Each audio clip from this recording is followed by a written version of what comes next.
તો ભાવનગરમાં લઠ્ઠાગામના રાજકારણ ગરમાયું છે। કોંગ્રેસના અધ્યક્ષ અમિત ચાવડાએ ભાજપ પર આકરા પ્રહાર કર્યા છે। રાજ્યમાં ચારે સરહદોથી દારૂ આવે છે।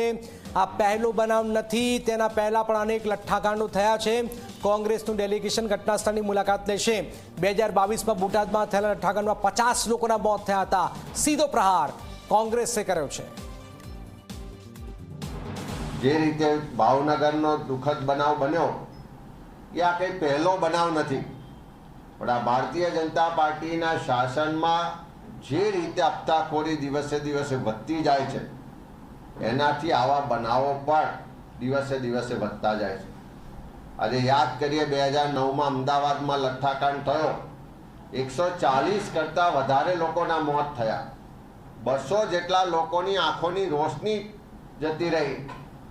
એના માટે જવાબદાર સરકાર આજ દિન સુધી કોઈ કાર્યવાહી નથી કરી। એ જ રીતે 2016માં સુરતમાં લઠ્ઠાકાંડ થયો, 16થી વધુ લોકોના મોત થયા।